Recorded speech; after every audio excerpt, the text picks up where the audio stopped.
Selamat datang kembali, kita langsung aja nih bahas materi soal tragedi longsor di Cirebon, itu ya, di Gunung Kuda. Yang Galian C, Iya, betul. yang menewaskan 17 orang itu. Sumber kita kan dari CNN Indonesia ya, tanggal 1 Juni 2025. Betul. Kita coba kupas tuntas nih, terutama fakta-fakta penting di baliknya.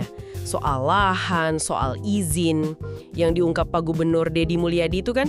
Nah, iya. Karena insiden ini tuh kayaknya bukan cuma kecelakaan biasa. Ini malah kayak ngebuka kotak Pandora gitu. Kotak Pandora, maksudnya? Iya, jadi kelihatan gitu loh gimana lahan negara dikelola, siapa aja yang terlibat di dalamnya, banyak lapisannya ini. Wow, menarik nih analoginya. Oke deh, kalau gitu kita mulai dari lapisan pertama ya. Siapa sih sebenarnya yang ngelola tambang ini? Terus status lahannya gimana? Nah, laporannya kan nyebut lahan 30 hektar itu disewain ke 3 yayasan. 3 yayasan?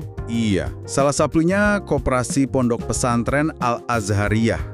Agak unik ya, yayasan ngelola tambang. Iya juga ya, yayasan kok nambang. Terus lahannya punya siapa? Justru ini intinya, lahannya itu ternyata punya perhutani. Hah?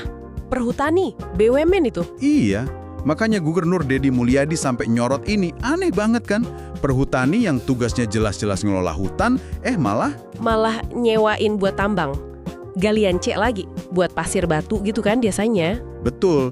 Ini kan langsung jadi pertanyaan besar ya. Ini BUMN sebenarnya gimana sih? Kok bisa nyimpang dari tugas utamanya gitu? Ini bukan soal sewa biasa loh, tapi integritas pengelolaan aset negara. Gila sih, perhutani yang harusnya melindungi hutan malah, terus.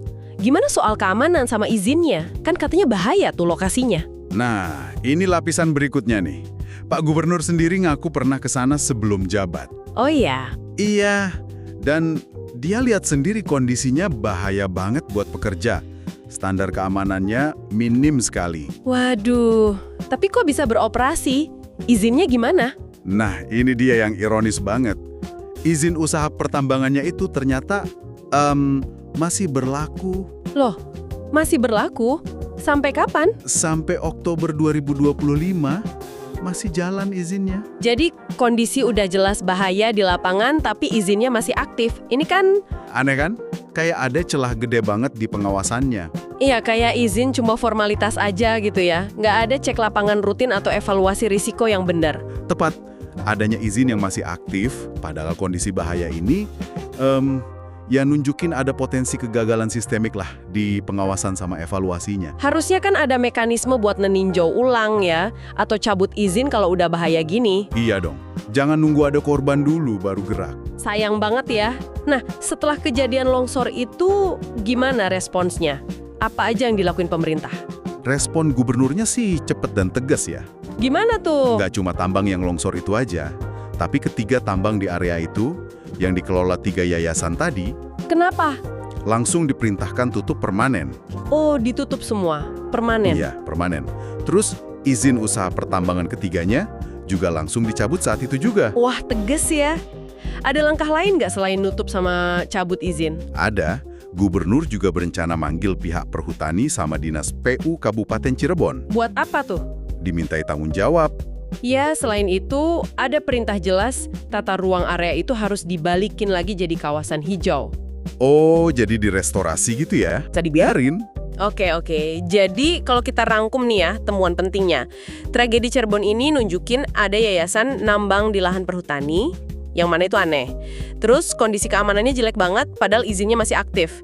Dan akhirnya respon gubernur cepat, tutup permanen, dan cabut izin. Benar.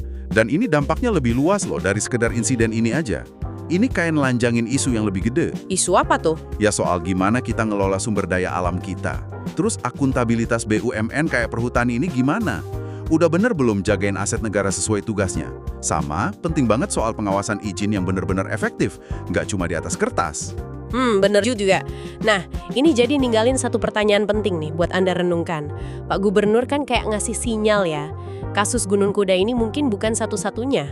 Maksudnya, ada lahan perhutani lain yang kayak gini juga? Bisa jadi, beliau mengisyaratkan gitu. Nah, kalau emang benar banyak lahan perhutani udah beralih fungsi kayak gini, langkah fundamental apa sih yang harusnya diambil selain cuma reaktif cabut izin kalau udah ada korban? supaya BUMN kita fokus ke mandat utamanya gitu ya? Iya, dan biar kejadian kayak gini nggak keulang lagi di tempat lain, gimana coba? Ini jadi PR kita bersama kayaknya.